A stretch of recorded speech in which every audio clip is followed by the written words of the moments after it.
नमस्कार दोस्तों, Aditi voice channel में आप सभी का स्वागत है। आज आप लोग सुनेंगे दो बहनों की कहानी, नसीब अपना अपना।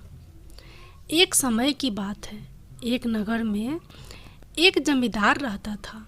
उसकी दो बेटियां थी। वह अपनी दोनों बेटियों से बड़ा प्रेम करता था। एक दिन अचानक उसकी पत्नी बहुत बीमार हो गई। वह अपने पति से कहने लगी, सुनो जी, अगर कल को मुझे कुछ हो गया तो आप दूसरा विवाह मत करना, नहीं तो मेरी बच्चों को माँ वाला प्यार कोई और न दे पाएगी। जमींदार बोला, अरे पगली, तुझे क्या होगा? तुझे कुछ नहीं होगा। तू मेरे साथ हमेशा रहेगी और मैं अपने बच्चियों के लिए दूसरा विवाह भी नहीं करूँगा।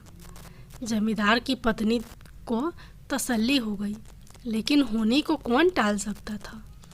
एक दिन जमींदार की पत्नी स्वर्ग सिधार गई। जमींदार अपनी दोनों छोटी बच्चियों को कैसे पालता। उसने रिश्तेदारों के कहने में आकर दूसरा विवाह कर लिया।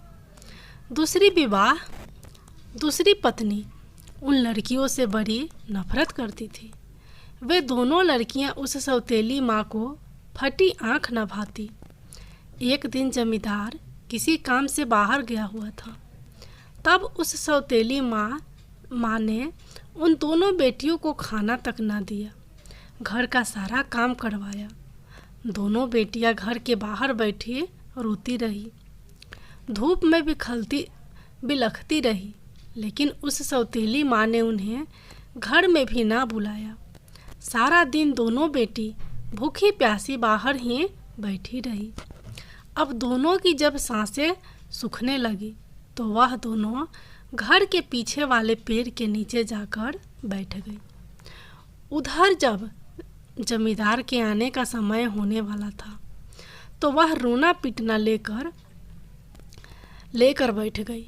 हाय राम, मैं क्या करूं? इन लड़कियों ने मेरा जीना हराम कर दिया। उसी वक्त अपने घर के अंदर आ गया। उसने देखा उसकी पत्नी के माथे से खून निकल रहा था। जमींदार ने अपनी पत्नी से पूछा, अरे यह चोट कैसे लगी? तब जमींदार की पत्नी जोर जोर से रोने लगी और झूठ मूठ बोल दिया कि तुम्हारी बेटियों ने मुझे आज बेलन से मारा, मुझे लहूलुहान कर दिया। अगर वे दोनों इस घर में रहेगी तो मैं न रहूँगी, मैं अभी इस घर से चली जाऊंगी। जमींदार बोला, अरे बच्ची है, गलती हो गई होगी, लेकिन वह तो ठान कर बैठी हुई थी कि आज तो उन लड़कियों को घर से निकालवाना है। उसने जमींदार से कहा, या तो तुम मुझे अपनाओगे या अपनी बेटियों को अपनाओगे, एक को ही अब इस घर में रहना होगा। जमींदार ने सोचा कि अगर इस घर से निकाल दिया तो घर को कैसे चला पाएगा।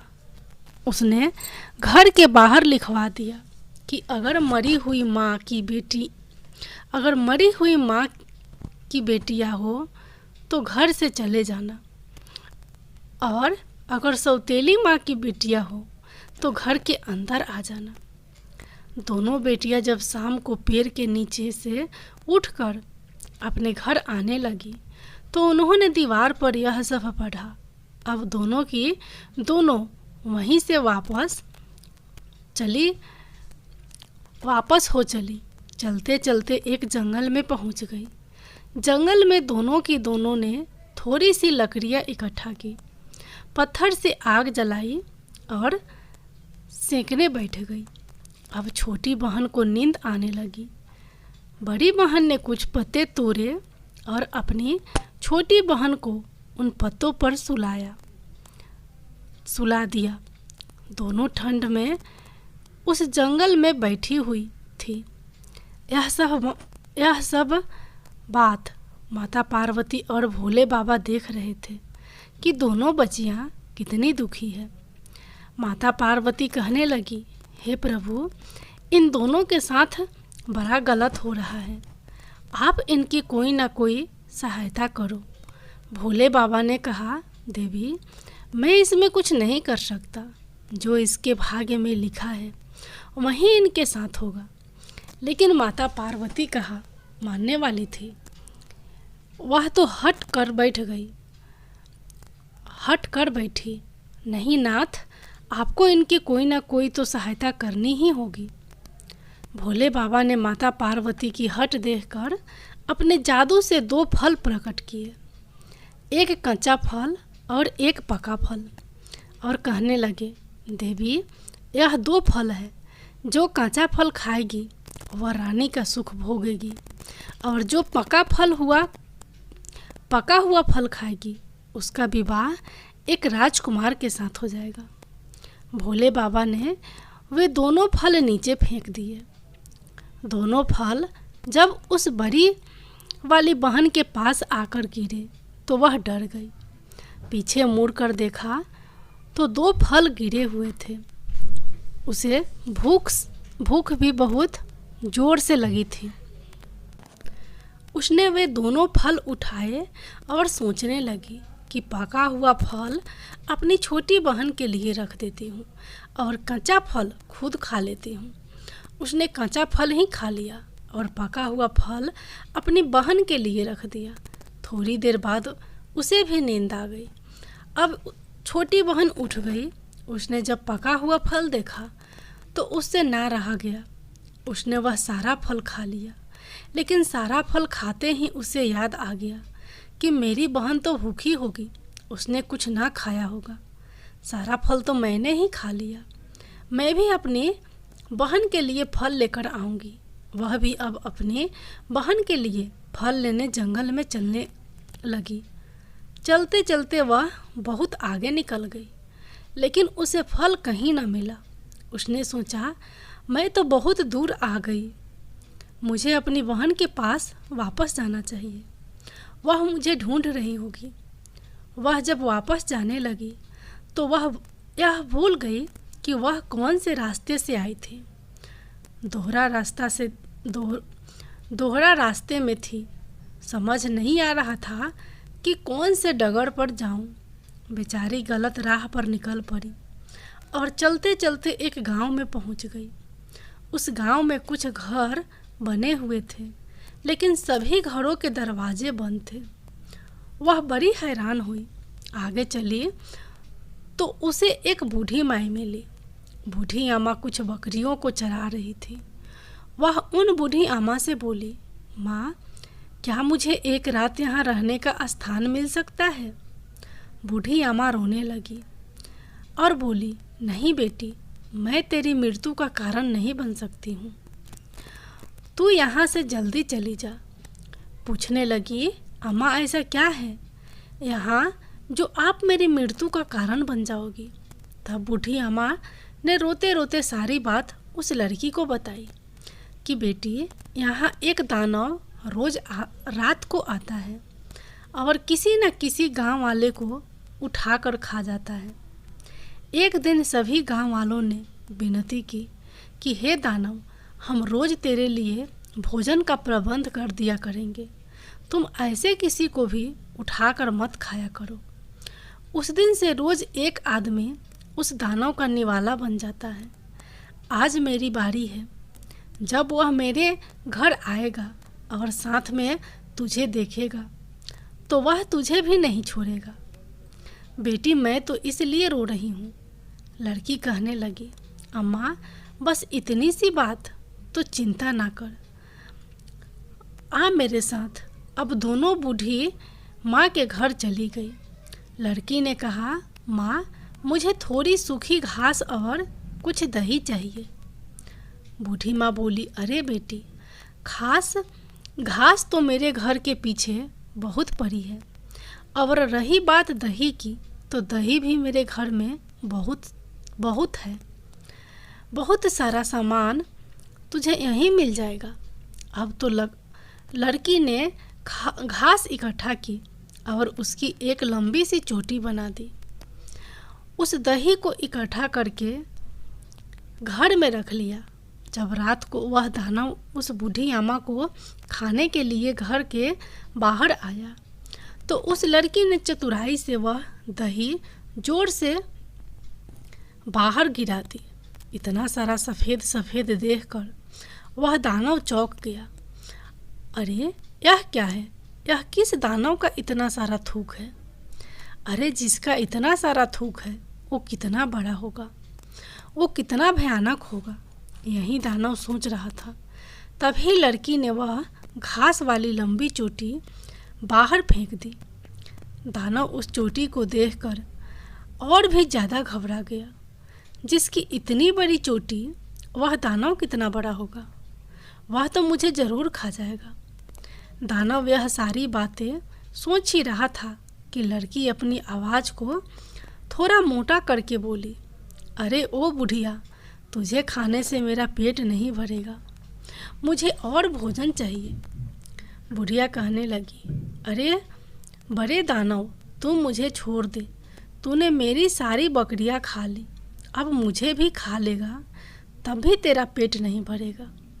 अगर तेरा पेट नहीं भर रहा है तो थोड़ी देर में एक छोटा दानव मुझे खाने के लिए आएगा, तो उसे भी खा लेना, तब तो तेरा पेट भर जाएगा।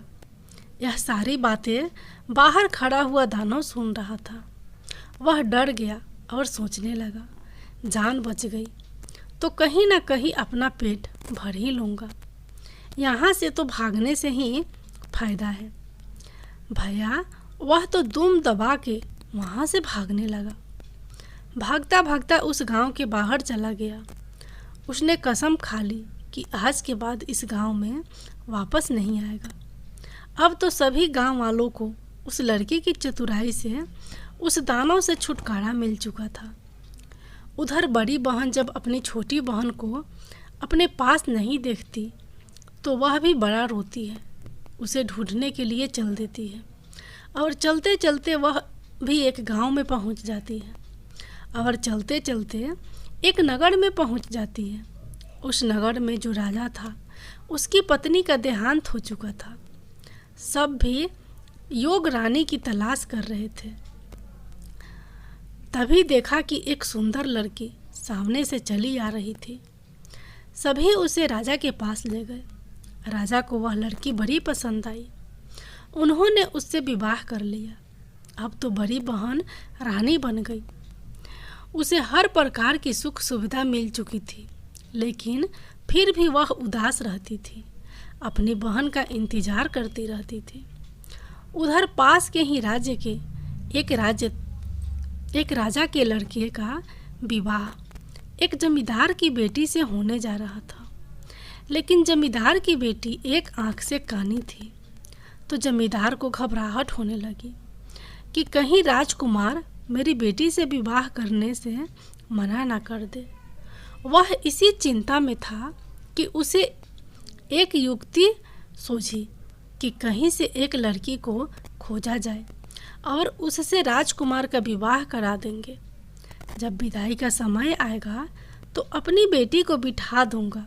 खोजते खोजते वे लोग उस बुढ़िया के घर चले गए और उस सुंदर लड़की को वहाँ से ले आए।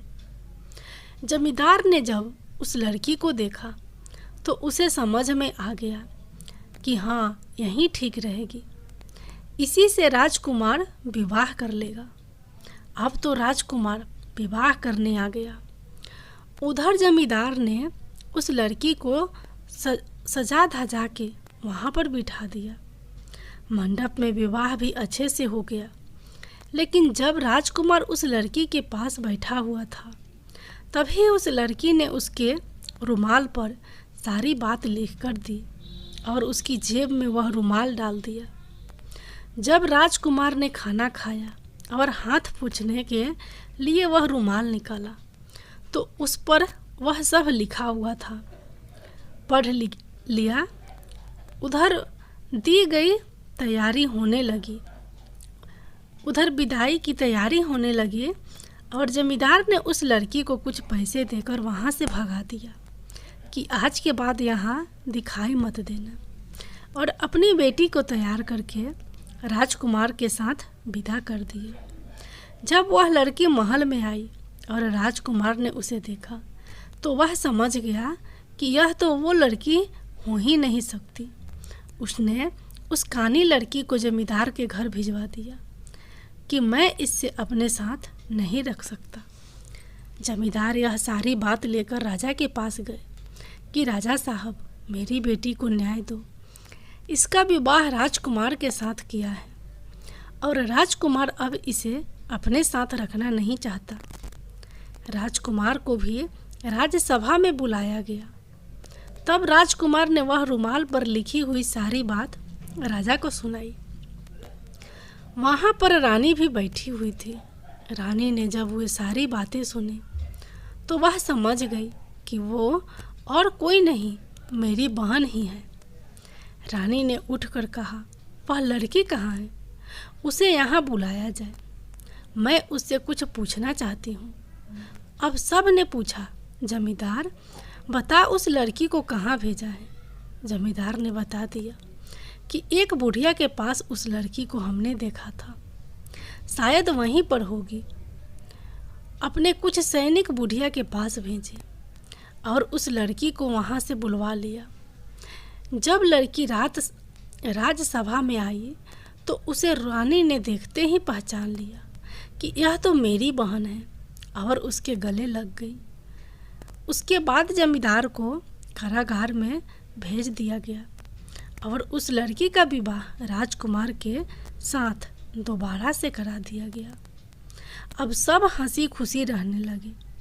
तो आपको यह कहानी कैसी लगी कमेंट में ज़रूर बताइएगा। अगर अच्छी लगी हो तो वीडियो को लाइक और चैनल को सब्सक्राइब ज़रूर करिएगा।